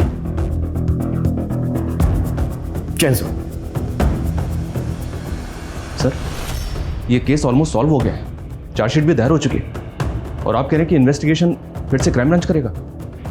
एनीवेज, हमने इस केस में संतोष को अरेस्ट किया है, ये बात तो आपको पता ही होगी। लेकिन किस बिना पे अरेस्ट किया था? ना तो संतोष की मां मानने को तैयार है, ना आफिया की मां मानने को तैयार है। मीडिया 50 सवाल ऊपर से खड़े कर रहा है कि जो आदमी ठीक से चल फिर नहीं सकता वो गर्ल्स हॉस्टल के 3rd फ्लोर पर बालकनी से कैसे जा सकता है? आशुतोष, कहीं ऐसा तो नहीं है कि तुमसे, तुम्हारी टीम से कहीं कोई गलती हुई है? मैंने सुना है कि उस दरमियान तुम किसी ट्रेजेडी से भी गुजर रहे थे। जी हाँ सर, लेकिन मेरी पर्सनल ट्रेजेडी का मेरी इन्वेस्टिगेशन के साथ क्या लेना देना? For me duty is first. I have tried my level best. मैंने ना तो इस केस में कोई कोताही बरती है और ना ही इस केस को रफा दफा करने की कोशिश की है। मेरे खबरों ने मुझे इन्फॉर्मेशन दी थी संतोष के बारे में कि वो एक हिस्ट्री शीटर भी है। और सर, आफिया की मौत के बाद भी ये संतोष हॉस्टल के बाहर एक चाय की दुकान पर बैठकर चाय पी रहा था, उसकी मौत की न्यूज़ देख रहा था। और जब पुलिस वहाँ से चली गई तो ये भी वहाँ से चला गया। आफिया को इतनी बुरी तरह से मारा पीटा गया। आफिया की माँ मीडिया में बार बार कह रही है कि उसके साथ रेप हुआ, लेकिन आपकी रिपोर्ट में रेप का कोई जिक्र ही नहीं है। आपकी रिपोर्ट कहती है कि आफिया के साथ रेप हुआ ही नहीं है। सर, आफिया की माँ लोगों की कई सुनी बातों में आ रही है। आफिया की बॉडी पर कपड़े नहीं थे, किसी को भी ऐसा लगेगा, लेकिन पोस्टमार्टम रिपोर्ट में रेप नहीं आया था। किलर ने आफिया को प्रेशर से मारा था सर। आई एम श्योर वो चोरी के लिए वहाँ आया होगा, आफिया के साथ झड़प हुई और उसने आफिया की जान ले ली। अगर हम तुम्हारी थ्योरी माने, संतोष ने खुद कबूल किया कि ये मर्डर उसी ने किया। ये देखिए, ये उसकी स्टेटमेंट है। आशुतोष, सस्पेक्ट से स्टेटमेंट कैसे ली जाती है कि मैं भी अच्छी तरह से जानता हूं। किसी को इतना मारोगे, कुटोगे तो हाँ बोलेगा ही ना। सर, आपको जैसा लग रहा है वैसा बिल्कुल भी नहीं है। आफिया को चोरी के सिलबट्टे से मारा गया था। एक औरत ने संतोष को वो सिलबट्टा चोरी करते हुए देखा भी था। सारे सर्कमस्टेंशियल एविडेंस संतोष की तरफ ही इशारा कर रहे थे सर, बिलीव मी। लेकिन आफिया की बॉडी के पास एक नोट मिला है, उसकी बॉडी पे लिख के तो किसी जिल्टेड लवर की ओर इशारा कर रहा है। जी हाँ सर, हमको भी ऐसे ही लग रहा था। हालांकि संतोष का कोई पास नहीं मिला हमें, लेकिन सर हो सकता है एक तरफा प्यार हो। Anyway, thank you so much. Jain sir. Jain. Abhishek, Santosh को गर्ल्स हॉस्टल लेकर आओ। सर। सर, उस घटना के बाद तो पुरानी वार्डन को अपना इस्तीफा देना पड़ा था और पिछले 2 सालों से मैं ही यही की वार्डन हूँ सर।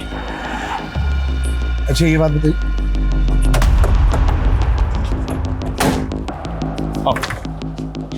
सर, ये संतोष है। साहब, मैंने कुछ नहीं किया है साहब। तू स्टेटमेंट दे चुका है अपना पहले ही।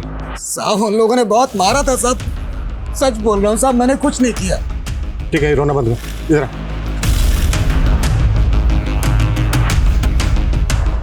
आजा आजा। चल, दीवार पे चढ़ जा। चल चल।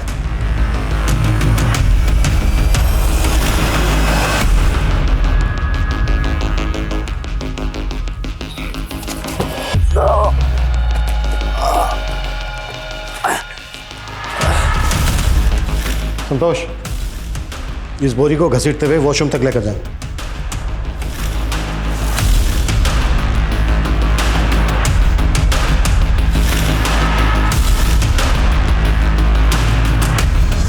सर आपने जो पता करने के लिए बोला था वो एक सॉफ्ट पोर्न वेब सीरीज है। और सर ये संतोष को लेके आपको क्या लगता है? देखते हैं। अच्छा, संतोष के अलावा इस केस में और किस किस पे शक था? सर एक कार्तिक और सुनील। सर ये दोनों अक्सर हॉस्टल के बाहर नेतागिरी झाड़ा करते थे और आफिया के साथ इनका झगड़ा भी हुआ था। और ये हॉस्टल का सिक्योरिटी गार्ड। इन सबको बुलाओ। ये कोई रैंडम क्राइम नहीं हो सकता। जिस किसी ने भी ये किया है वो आफिया पे नजर रखता होगा, उसको फॉलो करता होगा, उसने पूरी रेकी की होगी, तभी उसको पता चला होगा कि सारी लड़कियां एक ही कमरे में। इस केस से जितने लोग भी जुड़े सबको बुलाओ। सर 2 साल पुरानी बात के लिए आपने मुझे यहाँ क्यों बुलाया? मेरे हस्बैंड और मेरे इन-लॉज को ये सब बिल्कुल नहीं पसंद। 2 साल पहले तुम्हारी रूममेट की जान गई। हमें पता चला है कि वो तुम्हारी बहुत अच्छी दोस्त भी थी। आई एम श्योर तुम भी यही चाहती होगी कि तुम्हारी दोस्त को इंसाफ मिले। हम बस तुमसे ये जानना चाहते हैं कि उस दिन किस किस वक्त पर क्या क्या हुआ था। मैं आपको एग्जैक्ट टाइम तो नहीं बता सकती, लेकिन उस दिन क्या क्या हुआ मैं वो बता सकती हूँ। एक दिन पहले ही आफिया नागपुर से पुणे आई थी। सर हम लोग अगले दिन कॉलेज गए। हॉस्टल के बाहर हम लोगों ने नुक्कड़ नाटक किया। वहाँ हमारा 2 लड़कों से झगड़ा हो गया था, जो हम पहले ही बता चुके हैं। सर हम उसी रात गीतिका के रूम में चले गए थे पार्टी करने के लिए। हमारी आंख लग गई और हम वहीं सो गए। सर क्या बताऊं क्या हुआ था। 2 साल बीत चुके हैं इस बात को, और सच कहूं तो मुझे भी कुछ अच्छे से याद नहीं। तुम लोगों ने किसी तरह की कोई आवाज़ सुनी थी उस दिन? नहीं सर, एक्चुअली उस दिन हॉस्टल के आसपास कोई फंक्शन था तो बहुत शोर था, इसलिए कुछ सुनाई नहीं दिया। सर वार्डन किरण शर्मा यहाँ से जॉब छोड़ के दिल्ली शिफ्ट हो चुकी है। मैंने उसे बुला लिया है। और वो दोनों लड़के अंकित और सुनील, उनका क्या हुआ? सर वो दोनों भी पुणे छोड़कर जा चुके हैं। मैंने उन्हें भी इन्फॉर्म किया है।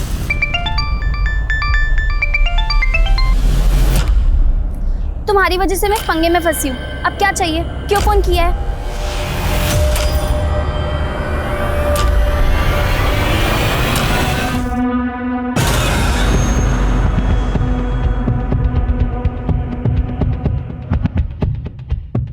अभिषेक, इंस्पेक्टर आशुतोष को बुलाओ। सर। क्राइम स्पॉट या हॉस्टल के कॉरिडोर में कहीं पर भी फुटप्रिंट नहीं मिले। Right sir. लेकिन स्टेयर्स के पास मिले। इतना तो साफ है कि किलर के जूतों पर आफिया का खून लगा हुआ था। उस हिसाब से तो कॉरिडोर में भी मिलने चाहिए थे। जी हाँ सर, हमको भी ऐसे लगा था। फिर हमने सोचा कि शायद किलर ने वहां से निकलने से पहले पहुंचते होंगे। अपने शूज पर ये ब्लेड लगाओ।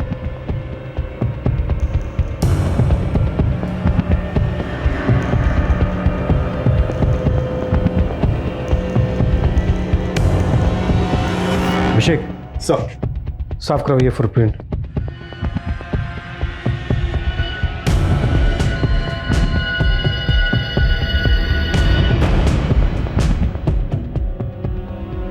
किलर ने अगर खुद अपने फुटप्रिंट साफ किए होते तो हल्के से रह जाते। जैसे कि देखो ये रह गए। किलर के पास इतना टाइम तो होगा नहीं कि वो अच्छे से साफ कर सके। इसका मतलब यह है कि किलर के जाने के बाद किसी और ने उसके फुटप्रिंट साफ किए हैं। आई एम श्योर इस केस में कम से कम 2 लोग इन्वॉल्व हैं, शायद एक बाहर वाला और एक अंदर वाला। अभिषेक, अपनी टीम के कुछ लोगों को बोलो कि हॉस्टल के बाहर अंडर कवर होकर रहें। हॉस्टल में क्या क्या होता है पूरी जानकारी इकट्ठा करें, और इस केस से जुड़े सभी लोगों के कॉल रिकॉर्ड्स, लोकेशंस और बाकी की डिटेल्स चाहिए मुझे। Right sir.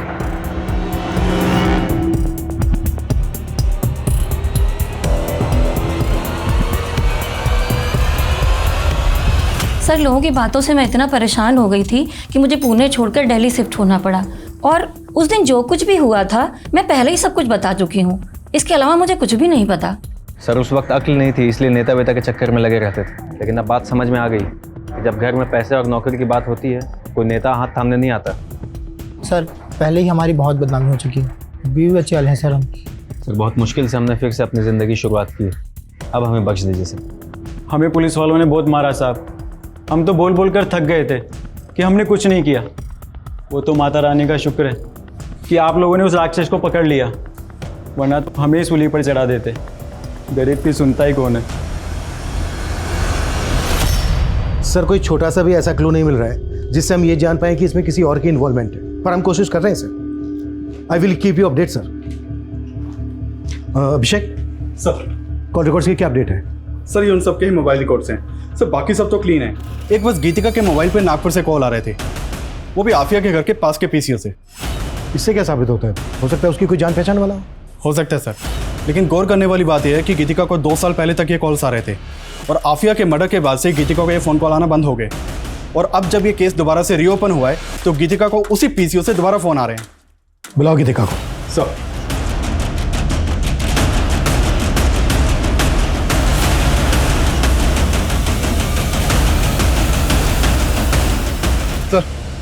सर कुछ तो गड़बड़ लग रही है। सर गीतिका को बुलाने के लिए एक टीम उसके रेंटेड घर पे भेजी थी, तो नेबर से पता चला कि वो तो घर छोड़ के जा चुकी है। तो आपका शक सही था कि हो ना हो इस केस में 2 लोग शामिल हो सकते हैं और कहीं ना कहीं ये दूसरी शख्स गीतिका ही हो सकती है। ये भी तो हो सकता है ये केस रेप केस हो ही नहीं, इसमें दुश्मनी का एंगल हो, किसने दुश्मनी निकाली हो आफिया के साथ। पुलिस को गुमराह करने के लिए क्राइम सीन को इस तरह से सजाया गया कि जिल्टेड लवर और रेप एंड मर्डर का केस लगे। अभिषेक पता करो कि गीतिका इस वक्त कहाँ पर है और नागपुर से गीतिका को फोन कौन कर रहा था। आफिया की माँ से भी पूछताछ करो, शायद वहां से कुछ पता चले। सर। गीतिका?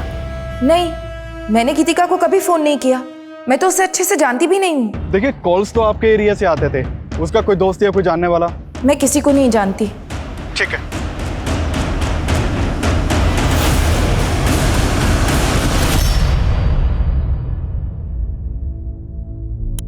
जी भाईजान, सबसे ज्यादा नंबर लाई है आपकी आफिया। अखबार के दूसरे पन्ने पर उसका फोटो भी छपा है। हाँ, आगे जैसा आफिया चाहे। खुदा हाफिज। ये क्या अम्मी, आप अभी तक फोन पर लगे हो? अरे तूने खबर ही इतनी अच्छी दी है कि रिश्तेदारों तो क्या पूरी दुनिया को बताना चाहती हूँ कि आफिया मेरी बेटी लाखों में और मेरी अम्मी करोड़ों में। देखना अम्मी, ये तो शुरुआत है, धीरे धीरे मैं इतना नाम कमाऊंगी ना कि आपको वर्ल्ड फेमस कर दूंगी।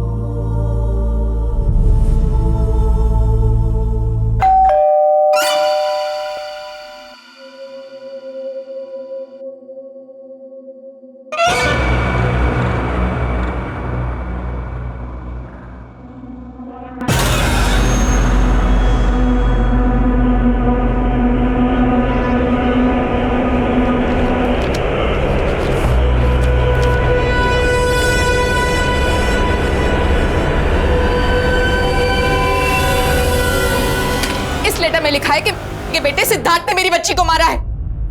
अब समझ आया, अपने संतोष जैसे आदमी को केस में फंसाया ताकि केस को रफा दफा कर सके।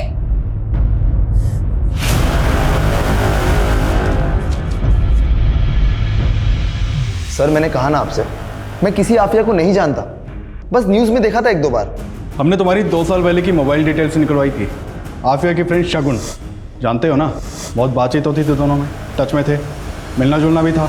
हाँ सर, मेरा सिद्धार्थ के साथ अफेयर चल रहा था। सर मैंने आपसे एक बात छुपाई थी।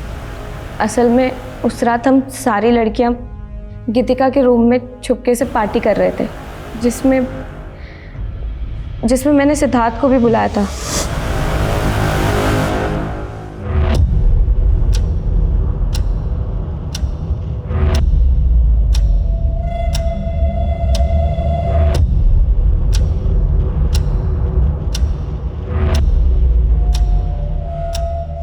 हाँ सर, मैं वहाँ पर गया था, लेकिन 1 घंटे में वापस आ गया। उसके बाद वहाँ पर क्या हुआ मुझे कुछ नहीं पता सर। सर सिद्धार्थ झूठ बोल रहा है। हम लोग तो बीच पार्टी से ही निकल गए थे और निकलकर हम लोग दूसरे कमरे में चले गए थे।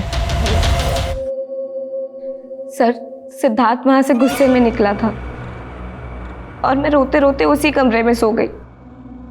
सर मैंने अगले दिन देखा तो आफिया की मौत हो चुकी थी। सर मैं दावे से कह रही हूँ, आफिया को सिद्धार्थ नहीं मारा है। वजह? सिद्धार्थ आफिया को क्यों मारेगा? लड़कियों के शरीर के साथ खिलवाड़ करना शौक है उसका। हाँ, लेकिन आफिया के साथ तो रेप हुआ ही नहीं। सर आफिया के साथ रेप हुआ था, उसे देख के साफ साफ पता चल रहा था कि उसका रेप हुआ था। लेकिन सर पुलिस वालों ने ये बात दबा दी थी। उस वक्त सब लोग यही बात कर रहे थे। बहुत प्रेशर बढ़ रहा है जिंदल, जो करना है जल्दी करो। सर अपने खबरियों को बोलो कि वो सिद्धार्थ पे नजर रखे और साथ ही शगुन पे भी। सर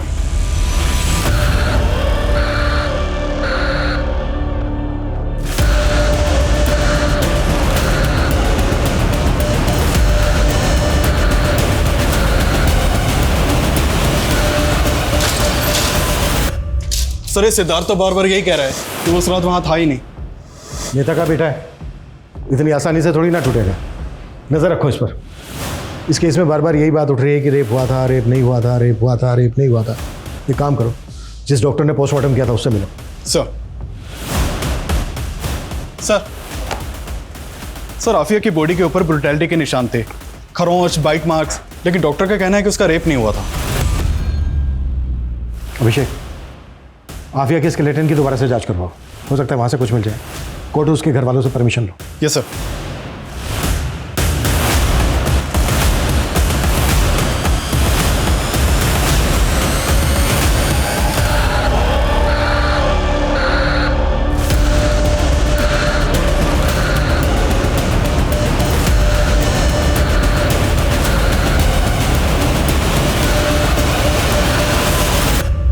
सर एक और बात पता चली है, आफिया के मर्डर के करीब 8 महीने पहले उसने एक वीडियो पोस्ट किया था जो काफ़ी वायरल हुआ था। ये देखिए सर। सर ये वीडियो आफिया के हॉस्टल का ही है। इसमें वॉशरूम में एक आदमी एक लड़की का वीडियो बना रहा है। सर एक और बात, हॉस्टल का सिक्योरिटी गार्ड जिसने हमसे ये बताया था कि इस कांड के 6 महीने के बाद उसने ये नौकरी छोड़ दी थी और वो अपने गाँव चला गया था। सर पता चला है कि वो पुणे में ही और बिजनेस कर रहा है। खबरियों ने बताया कि आफिया के मर्डर के बाद उसके पास काफ़ी पैसे आना लगा था। बुलाओ। सर बताते हैं साहब, हमें ये पैसे उस हॉस्टल की वार्डन किरण मैडम ने दिए थे। किरण मैडम शादीशुदा थी, लेकिन यहाँ अपने पति से अलग रहती थी और उनका अफेयर भी चल रहा था अनिल राठी के साथ में। वो हमेशा यहाँ आया जाया करता था और उसका आफिया के साथ में पंगा भी हुआ था। उसकी इतनी हिम्मत हुई कैसे? हर जगह मेरी बेइज्जती हो रही है। अरे तुम्हें ताका-झाकी करने की जरूरत क्या थी? और वीडियो बनाया क्यों? तुम्हारे चक्कर में मेरी भी जॉब जाएगी। आफिया प्लीज, अनिल से गलती हो गई और वो वीडियो सोशल मीडिया से हटा दो। और अगर कॉलेज कमेटी पूछे तो बोलना कि वीडियो बिल्कुल नकली था। सॉरी मैम, लेकिन मैं ऐसा बिल्कुल नहीं करूँगी। आफिया, बहुत तमाशा हुआ था साहब हॉस्टल कमेटी में। अनिल का आना जाना भी बंद करवा दिया था। कमेटी ने वार्डन मैडम को एक मौका दिया था, लेकिन उसके बाद भी अनिल अक्सर छुप छुप कर वहाँ आया करता था। उस रात भी आया था? पता नहीं साहब, हम सो गए थे। जब सुबह उठे तो देखा कि किरण मैडम। हाँ, मैं किरण से मिलने जाता था, लेकिन उस रात नहीं गया था। तो फिर गार्ड को इतने पैसे क्यों दिए थे? सर गार्ड ने मुझे फुटप्रिंट साफ करते हुए देख लिया था। वो मुझे ब्लैकमेल कर रहा था और मुझे लगा कि रात में अनिल आया हो। आफिया को बहुत बेरहमी से मारा गया था और आपके और अनिल के पास तो मोटिव भी था आफिया को तड़पा तड़पा के मारने का।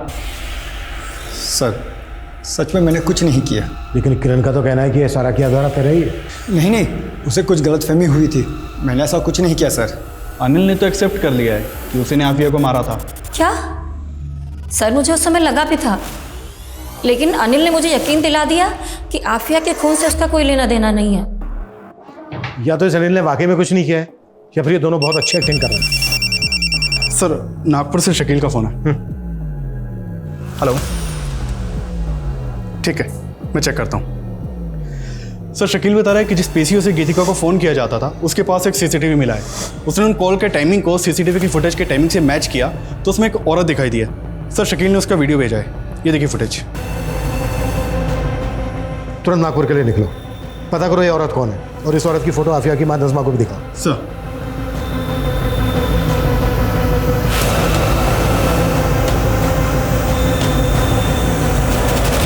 हाँ सर, मैंने फ़ोन किया था गीतिका को और बोला था कि उस आफिया पर नज़र रखे, क्योंकि आफिया का मेरे शौहर के साथ अफेयर चल रहा था।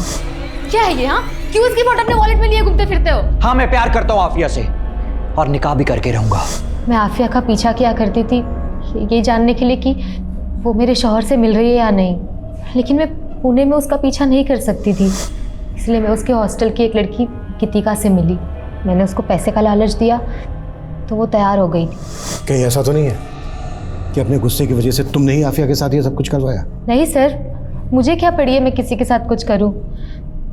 ऐसी लड़कियों को ऊपर वाला खुद ही सजा देता है और उसका तो पूरा खानदान ही ऐसा है। मतलब? सर उसके अम्मी को उसके अब्बू ने गुस्से में तलाक दे दिया था, फिर वापस आए बीवी के पास रोते हुए। अपने शौहर से वापस निकाह करने के लिए उसको पहले अपने देवर अशफाक से निकाह करना पड़ा, ताकि अशफाक नज़मा को तलाक दे और नज़मा फिर से अपने शौहर के साथ निकाह कर सके। जी, लेकिन उससे पहले उनको हार्ट अटैक आ गया और उनकी मौत हो गई।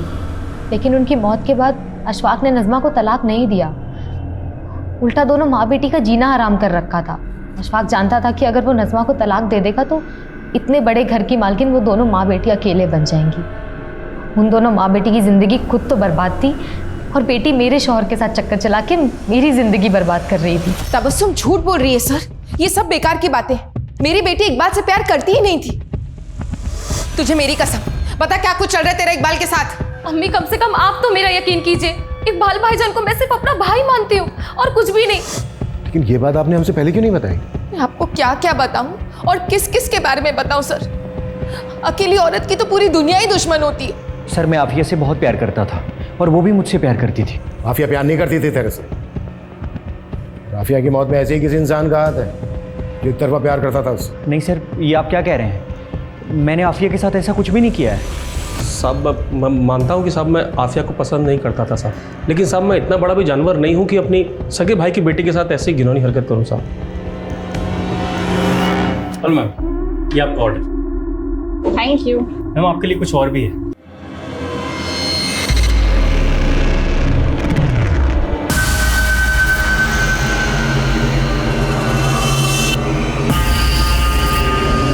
नहीं सर, मेरा सिद्धांत के साथ कोई अफेयर नहीं है।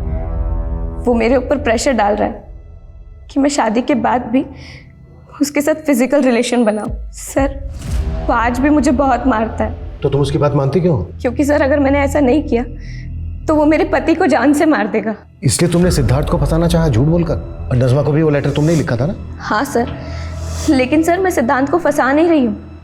उस जैसा जानवर ही एक लड़की का ऐसा हर्ष कर सकता है। सिद्धांत के अगेंस्ट केस करो, चुप बैठी रहोगे कुछ नहीं होगा, और अगर तुम सही तो पुलिस तुम्हारा साथ देगी। सर मैं पहले भी कह चुका आप लोग से, मैं वहाँ गया ज़रूर था, लेकिन फिर मैं वहाँ से निकल गया और उसके बाद वहाँ पर क्या हुआ मुझे कुछ नहीं पता। इससे ज़्यादा सर मुझे कुछ नहीं कहना। अंकित और सुनील का झगड़ा था आफिया के साथ। इन दोनों के पास मोटिव बनता है। हो सकता है इन दोनों के कहने पर ही ये गार्ड ने काम किया हो, क्योंकि गार्ड अच्छी तरह से जानता था कि अनिल का भी झगड़ा था आफिया के साथ। अगर वो सब करेगा तो डाउट जो है अनिल पे जाएगा। सर ये कांड खुद अनिल भी तो कर सकता है, क्योंकि उसके पास सीधा मोटिव था। मोटिव तो तबस्सुम और इकबाल के पास भी था, और मोटिव अशफाक के पास भी था। हो सकता है अशफाक ने इस काम को अंजाम दिया, या फिर सिद्धार्थ, क्योंकि शगुन तो सीधा शक सिद्धार्थ के ऊपर जता रही है। ये भी तो हो सकता है कि इनमें से कोई ना हो, इस वारदात को किसी और ने अंजाम दिया। अभिषेक ये देखो, ये कुछ दिन पुराना न्यूज़पेपर है। सर आफिया का मर्डर भी इसी तरह से हुआ था, लेकिन आफिया का रेप नहीं हुआ था। अभिषेक इस केस में जो डिफरेंसेस हैं तो उस पर क्यों सोच रहे हो? जो चीज़ें कॉमन है उस पर आगे बढ़ते हैं ना। लेकिन सर अगर ये तुक्का फेल हो गया तो इस केस को बंद करने की नौबत आ सकती है। इसलिए तो रिस्क लेना भी बनता है। पिछले 5 साल के जितने भी रेप और मर्डर के केसेस हैं जिसमें इस तरह की समानता है, सबका डेटा निकालो।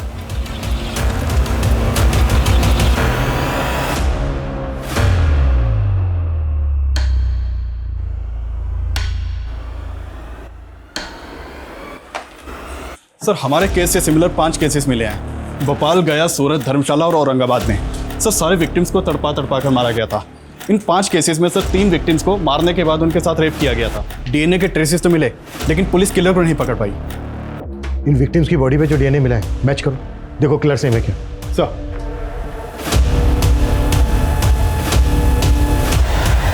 बाय मम्मा। सर डीएनए रिपोर्ट आने में तो अभी टाइम लगेगा, और सर फिलहाल इन 5 लड़कियों में अभी तक कोई लिंक नहीं मिला है। अभिषेक लिंक है, याद है हॉस्टल की वो लड़की, क्या नाम था उसका? गीतिका।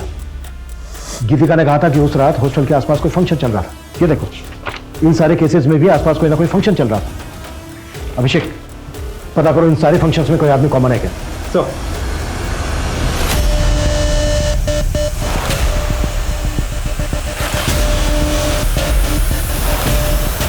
जो डिटेल्स निकालने के लिए बोली थी अब तक मिली क्यों नहीं है मुझे?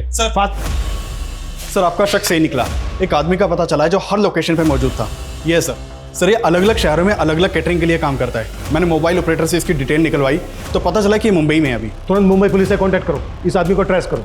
इससे पहले कि किसी और लड़की को अपना शिकार बनाए, हमें इसे रोकना होगा। Quick fast. सर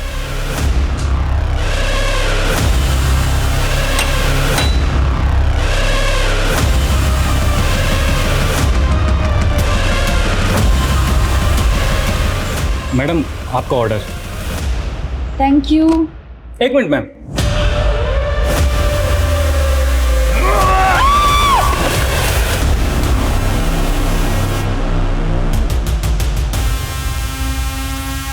रघु चल। देख, शुरू से अब सच बताना शुरू कर।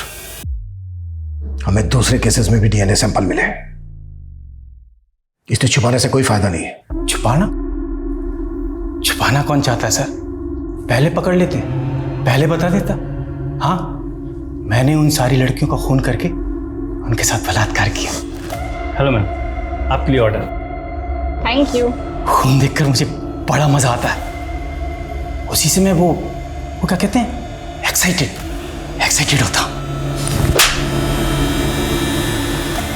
आफिया को क्यों मारा? उसके ऊपर तो मेरी बहुत पहले से नजर थी, पसंद आ गई थी वो मुझे, तो सोचा मिल के आता हूं।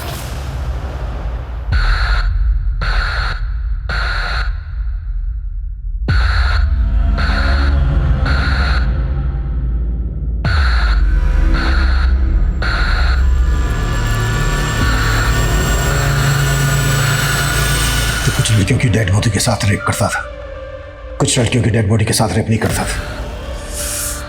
वो एक मेरी कमजोरी है। कभी कभी खून देख के भी गरम नहीं होता मैं।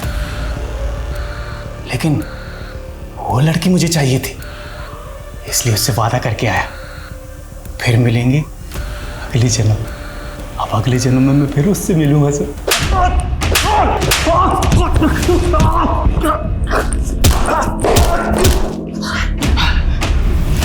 ये तेरा आखिरी जन्म है। इस वक्त रघु न्याय की हिरासत में है। पुलिस जल्द ही उसके खिलाफ कोर्ट में चार्जशीट फाइल करेगी। रघु ने अपने स्टेटमेंट में यह कबूल किया कि पिछले 3 सालों में उसने कई लड़कियों को मॉलेस्ट किया था, उनके साथ जबरदस्ती की थी, लेकिन कभी किसी लड़की ने रघु के खिलाफ शिकायत दर्ज कराने की हिम्मत नहीं की। और शायद इसी वजह से रघु की हिम्मत और बढ़ी। रघु का कोई क्रिमिनल रिकॉर्ड ना होना भी एक अहम वजह था कि इतने सालों में रघु कभी पुलिस की रडार में नहीं आया। हमारा डर ही रघु जैसे विकृत लोगों का हथियार होता है। आफिया एक निडर लड़की थी। वो इस बात को अच्छी तरह से समझती थी कि लड़कियों की खामोशी ऐसे मनचलों का हौसला बढ़ाती है। आफिया अब वापस लौटकर नहीं आएगी, लेकिन आफिया के भीतर अपने स्वाभिमान के लिए लड़ने का जो जज्बा था, उससे हम सबको सीख लेनी चाहिए। औरतों के लिए सुरक्षित समाज बनाने के लिए जरूरत है इस सितम के खिलाफ आवाज उठाने की। जब तक हम चुप रहेंगे, सितम का ये सिलसिला यूं ही चलता रहेगा। ये चीखें खामोश नहीं होंगी। अब मैं सोनाली कुलकर्णी आपसे विदा लेती हूँ। फिर मिलेंगे क्राइम पेट्रोल सतर्क जस्टिस रीलोडेड के एक नए केस के साथ। तब तक मास्क पहने, सैनिटाइजर का इस्तेमाल करें और सोशल डिस्टेंसिंग का ध्यान रखें। अपना और अपने परिवार का ख्याल रखें। देखते रहिए क्राइम पेट्रोल सतर्क जस्टिस रीलोडेड। जय हिंद। क्राइम पेट्रोल के और भी दिलचस्प कहानी देखने के लिए हमारे चैनल को सब्सक्राइब करें और बेल आइकॉन दबाना न भूलें।